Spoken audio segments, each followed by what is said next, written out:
Halo, selamat pagi anak-anak. Apa kabar semuanya? Pastinya dalam keadaan sehat ya. Hari ini kita langsung saja memasuki pembelajaran baru di buku baru yaitu tematik 3A ya. Setelah ini nanti kita akan lanjutkan penilaian harian 2 tematik 3G ya. Untuk hari ini kita tidak ada tugas tetapi tetap ada penjelasan pembelajaran ya lewat link YouTube. Silakan diperhatikan. Kita langsung saja memasuki pembahasan kita yaitu di pembelajaran 1 dan pembelajaran 2. Bahasa Indonesia pembahasan yang akan kita bahas di sini adalah lambang pramuka. Nah, ngomong-ngomong di sini sebelum kita memasuki ke pembelajaran, ada yang sudah pernah ikut kegiatan pramuka? Sayangnya di Manggala kegiatan pramuka belum ada ya. Kalau di sekolah-sekolah lainnya, terutama di sekolah negeri, kegiatan pramuka itu wajib ya. Biasanya kegiatan pramuka itu dilakukan pada hari Jumat, kalau tidak Jumat itu pada hari Sabtu ya. Tetapi kita berharap ke depannya nanti sekolah kita ada kegiatan pramuka. Kegiatan pramuka itu sangat bagus ya untuk melatih kemandirian anak didik ya, terutama untuk usia-usia kalian. Untuk manfaatnya untuk apa saja teacher? Banyak ya, yang selain untuk melatih kemandirian ya, kalian juga di situ diajarkan bagaimana cara menjadi seorang pemimpin, kemudian bagaimana cara tinggal jauh dari orang tua ya, yang biasanya di rumah dengan orang tuanya, dengan mami papinya, yang kebutuhannya selalu dilengkapi oleh mami papinya.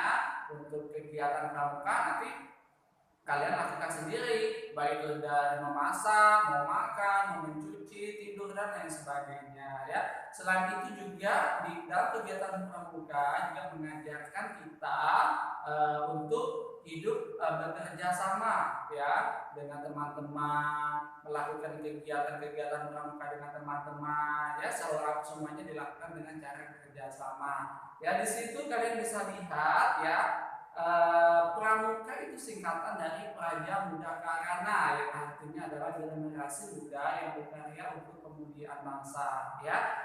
Dahulu pramuka disebut dengan kepanduan ya di Indonesia. Gerakan pramuka lahir pada tahun 1961 ya.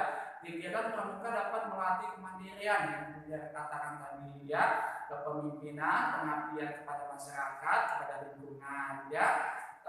Kalian bisa lihat di gambar ya, tetapi walaupun di Manggala kemarin tidak ada belum ada kegiatan pramuka, pada tahun kemarin 2019 kalau tidak salah ya, kita pernah melakukan kegiatan Manggala Camp ya. Tidak jauh beda malam Manggala Camp dengan kegiatan pramuka. Kalau Manggala Camp kemarin kita kegiatannya dilakukan di dalam sekolahan, tetapi khusus untuk pramuka biasanya mereka melakukan kegiatannya di luar ruangan ya. Mereka mendirikan sebuah tenda-tenda untuk tempat tinggal sementara mereka ya. Selanjutnya kegiatan pramuka biasanya dilakukan pada pada semua usia ya, bisa usia SD, kemudian usia SMP, SMA ataupun bisa usia anak kuliah ataupun dan seterusnya ya. Saat ini anak-anak khususnya anak kelas 3 ya, kalau seumpamanya kegiatan pramukanya aktif, kita dikategorikan sebagai pramuka siaga ya. Pramuka siaga itu biasanya diikuti oleh anak-anak yang berusia antara 7 sampai 10 tahun, pas usia kalian ya.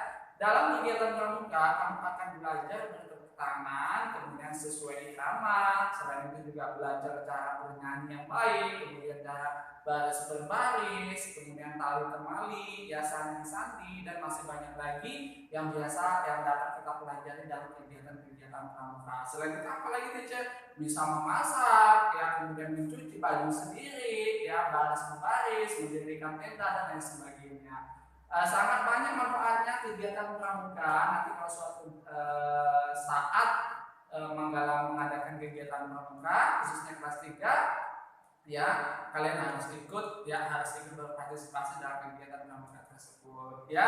Selanjutnya kita lanjutkan pembahasan kita ya pada lambang Garuda Pancasila. Kalian bisa lihat di buku kalian pada halaman 8 ya. Selain bermain dalam pramuka, diajarkan berbagai kecakapan. Ya, tahukah kamu anggota pramuka yang telah menyelesaikan tingkat kecakapan disebut dengan pramuka pramuka Garuda. Coba kalian lihat di buku kalian, di sini ada setia, siap, sedia. Ya, ini adalah salah satu dari lambang pramuka. Ya.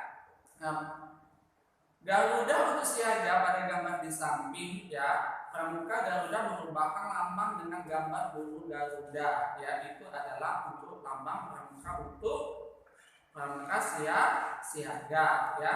Selanjutnya ada Garuda Pancasila, ya. Garuda Pancasila yang biasa ada yang biasa kalian temukan, ya, ada di dinding-dinding sekolahan, kemudian di dinding rumah sakit, ya, mungkin di rumah kalian juga ada menempelkan lambang negara Indonesia, yaitu Garuda Pancasila. Ya, kalian bisa lihat gambar Garuda Pancasila kita, ya. Garuda Pancasila ini adalah lambang negara Indonesia atau lambang negara kita, ya. Setiap bentuk dan warna pada suatu lambang memiliki makna tertentu. Coba kita amati, ya. Kita amati, ya. Di sini berapa ekor sayapnya, kemudian berapa ekor berapa jumlah sayapnya, ya, kemudian berapa jumlah ekornya, berapa jumlah bulu lehernya, kemudian berapa jumlah burung pangkalnya, ya. Di halaman 9 sudah ada penjelasan, ya. Untuk burung Garuda itu memiliki makna, yaitu melambangkan kekuatan, ya. Jadi bangsa Indonesia itu sangat kuat dengan adanya bermacam-macam kebudayaan dan adat istiadat, suku ras dan yang kita miliki, ya. Kemudian burung Garuda berwarna emas. Apa itu maksudnya, teacher? Maksudnya adalah keagungan bangsa dan keluhuran negara, ya. Keagungan bangsa Indonesia terkenal dengan kekayaan sumber daya alamnya yang melimpah ruah. Ya, dengan kekayaan tersebut diharapkan, ya, bisa mensejahterakan masyarakat Indonesia, ya. Kemudian keluhuran negara, ya. Indonesia itu diri dari bermacam-macam suku, adat dan budaya, ya. Setiap adat dan budaya memiliki bermacam-macam tradisi, ya, yang mereka lakukan, ya. Kemudian warna merah putih pada perisai. Yang mana warna merah putih pada perisai? Yang digantungkan di lehernya ini, ya. Ada butir Pancasilanya di situ, ya. Itu melambangkan adalah bendera Indonesia yang berarti merah berani, sedangkan putih berarti suci. Ya, yang selanjutnya adalah berisai berisi lambang sila-sila Pancasila digantung di leher Garuda. Ya, melambangkan perjuangan dan perlindungan diri untuk mencapai tujuan. Sedangkan garis hitam tebal mendatar ada perisai. Yang mana garis tebal, ya, itu menandakan ada negara Indonesia merupakan negara merdeka dan berdaulat yang dilintasi garis khatulistiwa. Yang bagian ini kan, ya, yang bagian tengah-tengahnya yang membelah. Selanjutnya yang bagian keenam adalah banyak bulu sayap pada ada 17 yang melambangkan adalah tanggal kemerdekaan Indonesia, yaitu pada tanggal 17. Kemudian bulu ekornya ada 8 yang berarti adalah kemerdekaan bangsa Indonesia itu pada bulan 8 atau bulan Agustus. Yang selanjutnya adalah bulu pangkal ekor ada 19 yang menandakan tahun kemerdekaan bangsa Indonesia. Kemudian bulu lehernya ada 45 yang menandakan jika kita satukan adalah pada tahun 1945, yang artinya kemerdekaan Indonesia itu pada tahun 1945 atau jatuh pada tanggal 17 Agustus 1945, ya. Cukup jelas penjelasan kita bahasa Indonesia, sekaligus tadi kita jelaskan penjelasan kita tentang PPKN, yaitu mengamati lambang-lambang negara Indonesia, ya, sekaligus karena pembelajaran bahasa Indonesia dan PPKN yaitu sama-sama tentang mengamati lambang negara Indonesia atau yang kita kenal dengan Garuda Pancasila, ya. Yang selanjutnya kita akan lanjutkan pembahasan kita yaitu matematika, yaitu tentang sudut. Nah, sudut kalian pasti tahu, ya, Benda-benda apa saja sih di rumah kalian yang memiliki sudut? Banyak ya. Salah satu yang memiliki sudut adalah buku. Yang disebut sudut adalah ujung tepinya. Nah, ya, ujung tepi inilah yang kita sebut dengan sudut. Selain buku apalagi teacher? Masih banyak lagi. Pintu juga memiliki sudut, papan tulis juga memiliki sudut. Mana yang disebut sudutnya teacher? Ya, yang bagian tepi-tepinya itu yang disebut sudut yang membentuk siku-siku atau kurang atau lebih juga bisa. Ya, tidak membentuk siku-siku ya, semuanya bisa ya. Kemudian selain papan tulis apa lagi teacher? Meja, ya, kemudian kotak pensil, ya, dan lain sebagainya.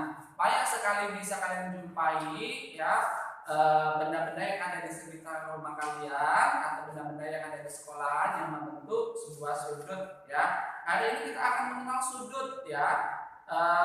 Sudut banyak hal yang dilakukan saat kegiatan memuka, salah satunya adalah membuat tandu menggunakan tongkat dan tali. Nah, ketika kita membuat tandu menggunakan tongkat dan tali, secara tidak kita sadari bahwa tongkat dan tali tersebut membentuk sebuah sudut, ya. Ada diperhatikan di gambarnya di sini, ya. Ya, dua anyaman tali yang berdekatan kemudian membentuk sudut, itu yang disebut dengan sudut. Sudut itu adalah daerah pertemuan antara dua garis, ya, daerah pertemuan antara dua garis. Nah, garis satu dan garis dua ini disebut dengan sudut, ya. Kita kasih tahu dulu garis satu dan garis dua. Nah, ini antara titik pertemuan satu garis dan garis yang lainnya, ya. Inilah yang disebut dengan sudut, ya. Nanti kalian bisa cari sendiri di rumah kalian sebagai bahan pelajaran, ya. Kemudian titik pertemuan dua garis tersebut dinamakan dengan titik sudut, ya. Perhatikan contohnya, ya. Di situ ada contohnya, kasih contoh, umpamanya sudut A B C. Sudutnya yang mana? Sudutnya adalah yang B, ya, bagian B yang kita sebut dengan sudut.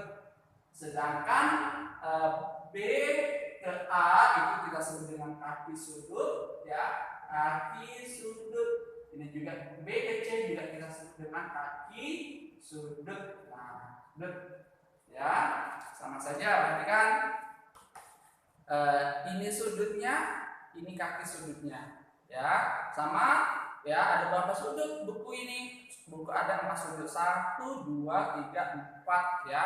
Antara pertemuan kaki sudut itu yang disebut, yang di tengah-tengahnya itu yang disebut dengan yang kita sebut sebagai sudut, ya. Paham ya untuk memahami sudut? Nanti kalian bisa temukan contoh lain di benda-benda yang ada di rumah kalian, ya. Pelajaran yang terakhir kita akan membahas tentang SBDP, yaitu menyanyikan lagu, ya, tepuk tangan, ciptaan oleh A.T. Mahmud. Nanti kalian bisa juga cari referensinya, ya, bagaimana cara menyanyikannya. Kita nyanyikan bersama-sama.